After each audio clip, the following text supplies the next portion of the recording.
Hello. A while since I did an episode. Apologies for that. We had a couple of weeks of retreats and I was doing a lot of teaching, and it gets to a point where you think, I don't want to talk anymore. So had to hold off doing another video, but now the latest retreat is coming to an end. It's Saturday afternoon and I'm feeling quite perky, so I thought I would do the next link or the preceding link in the chain of Paticca Samuppada, and we've got up to link number 5, ayatana, sense bases. And so the Buddha asked the question, what is the necessary condition upon which sense contact arises? And the answer is the 6 sense bases.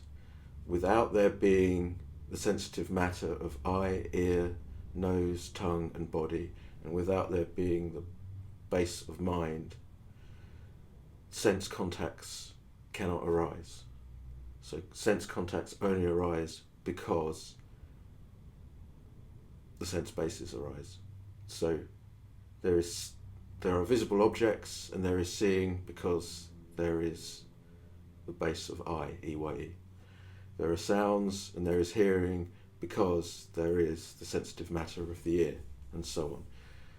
There are mental objects like thoughts, feelings, perceptions, ideas, cravings, and various states of mind because there is mind base. And without those sense bases, sense impressions, sense contacts do not occur. So why are there sense bases and as opposed to not being sense bases? There are sense bases because of the necessity for us to experience the results of our actions. There has to be a resultant conscious experience.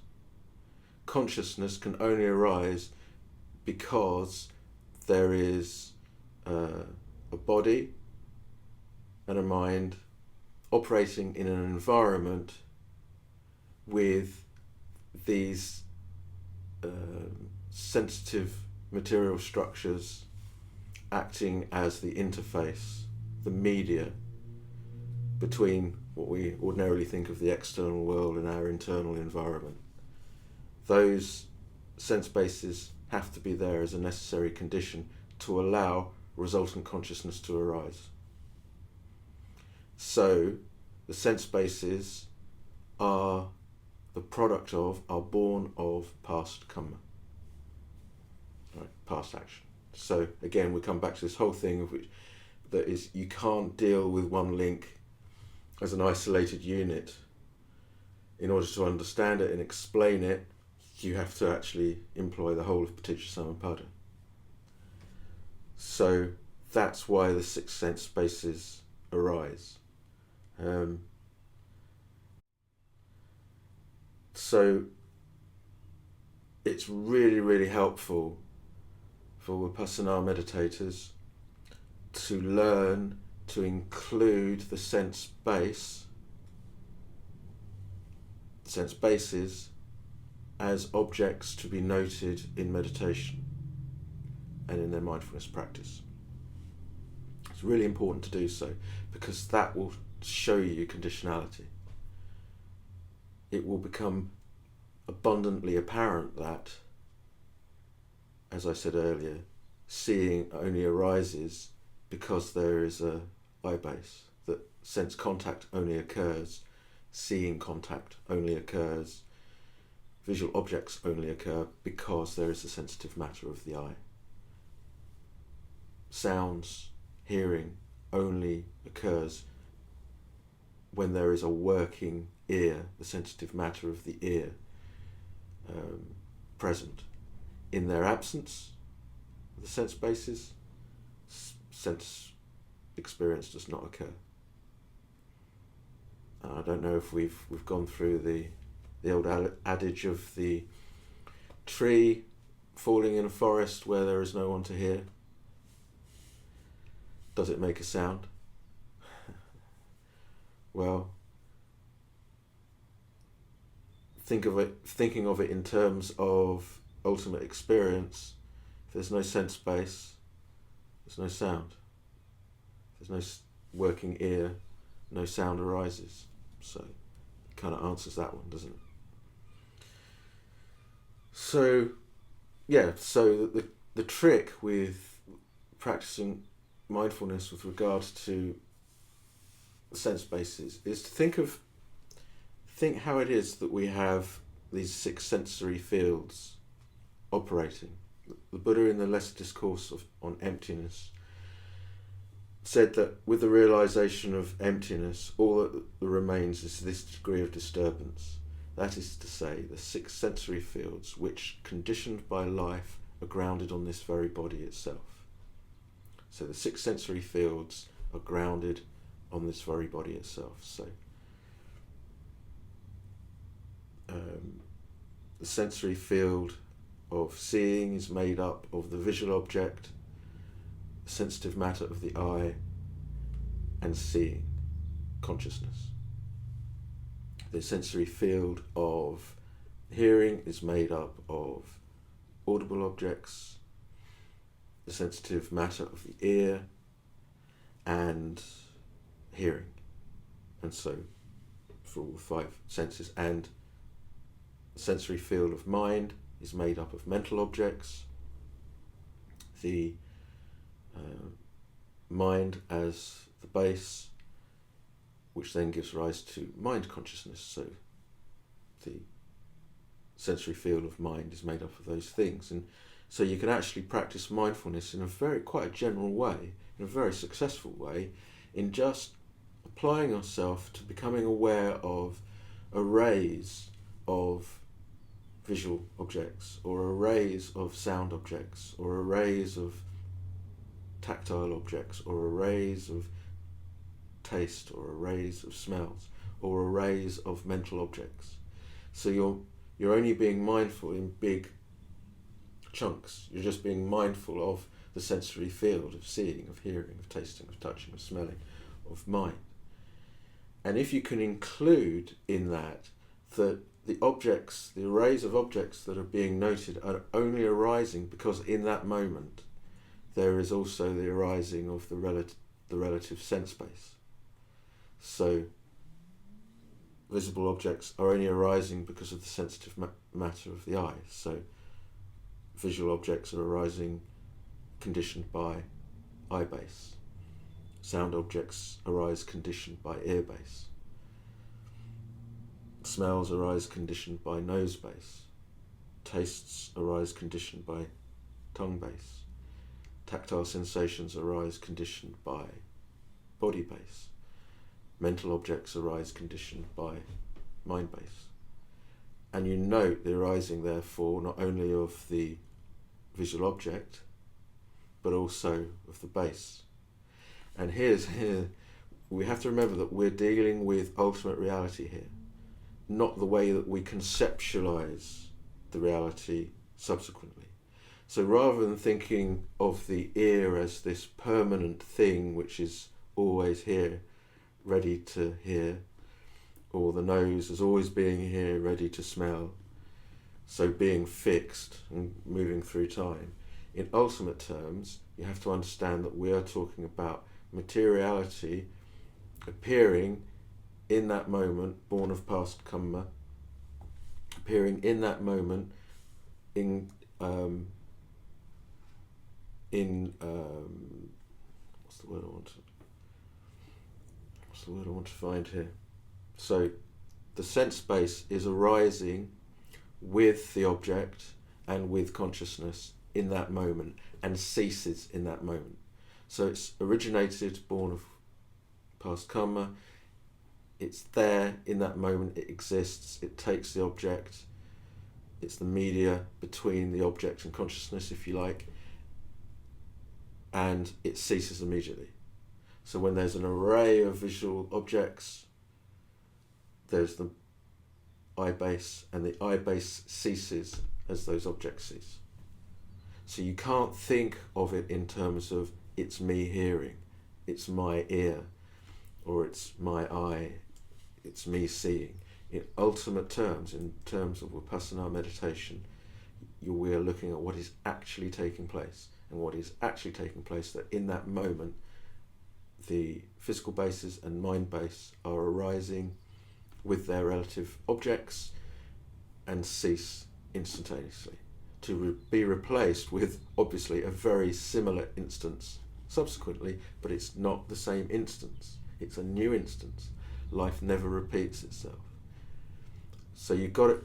It's really important with Vipassana to come out of the fixity of the perception or idea of time, and just to look at what is occurring now outside of what you perceive to be the flow of time. And that helps enormously to see that, when there's an array of tactile sensation, those tactile sensations are arising on body base. When there's an array, and that body base ceases instantly. When there's an array of mental objects, that's arising on mind base, and both the objects and mind base cease instantly, to be replaced with another moment. You never experience the same moment twice.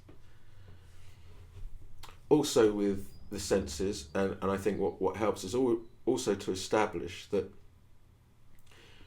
you don't mix up the senses. You don't taste something with your nose. You don't see something with your body. Clearly define which object belongs to which base. So what helps in this regard is that if somebody pokes you in the eye, and that means you can't see, that's eye base. The non-arising of a working eye base means that there is no seeing. But the poking of the eye that actually gives you the painful feeling is body base, not eye base. We're just dealing with the sensitive matter that gives rise to sense experience, sense impressions. So if you get poked in the eye, the painfulness, the sense of pressure, hardness, softness, dullness, sharpness, etc., that all belongs to body base, because those are tactile objects.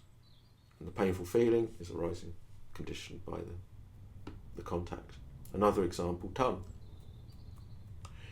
If you eat something which is literally too hot, that's body base. If you eat something which is hot because it's spicy, is that tongue base? Well, no, let's put it another way.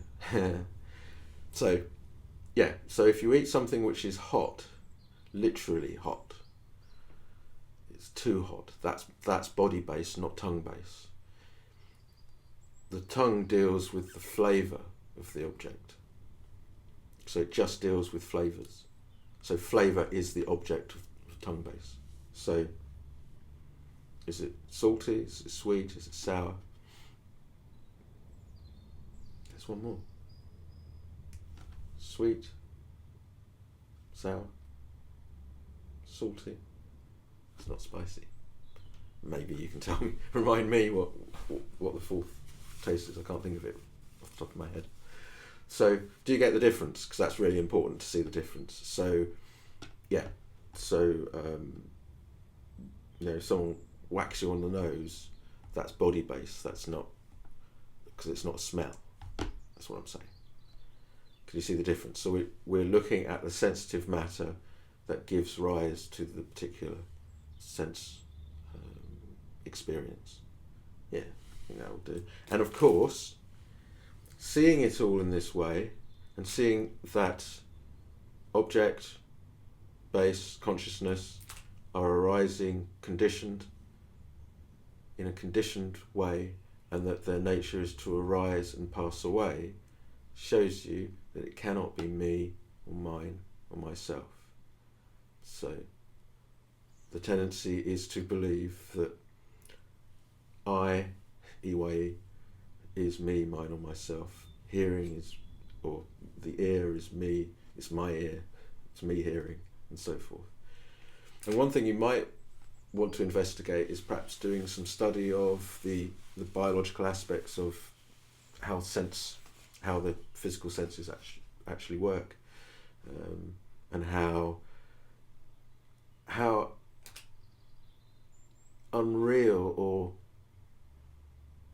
that's not quite the right word, how incredible the process is by which, say, visual objects are understood and are processed by the brain and come to be understood. So, when you think that, we think that there's an external world out there, but we know from science, the scientists tell us that actually what happens is, as the light enters into the sensitive matter of the eye, it hits these cones. The cones actually then translate that light into biochemical signals.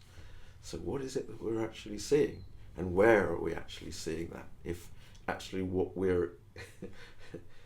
So what I'm trying to say is that the external environment is interpreted and isn't quite exactly the way that we think it is. And so we think in terms of these very solid external visual objects, and we say that there is a real visual or a real object out there that we are seeing.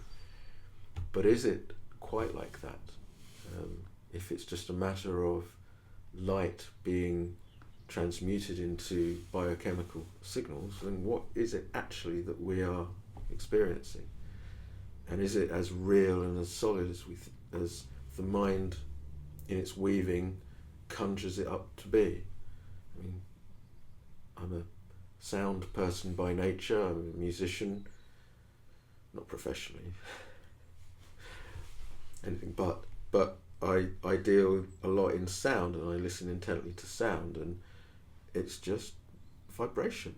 It's just a whole series of vibrations at different frequencies. And yet the mind conjures those frequencies into an understandable set of notes and melodies and rhythms and so forth. So, but when you actually stop and really break it down, you realise it's just a whole lot of vibrations. And that's where Vipassana meditation is taking us. It's taking us towards looking at what is actually taking place and the conditioned and transient nature of all these sensory experiences, to show us what is actually happening, as opposed to what our ignorant minds are tending to believe or misperceiving as to what is happening. I'm beginning to blather, so I'll end it there for today. So I hope some of that was useful, as always. So next time we'll be looking at Namarupa, mentality, corporeality. All right, till the next time, take care.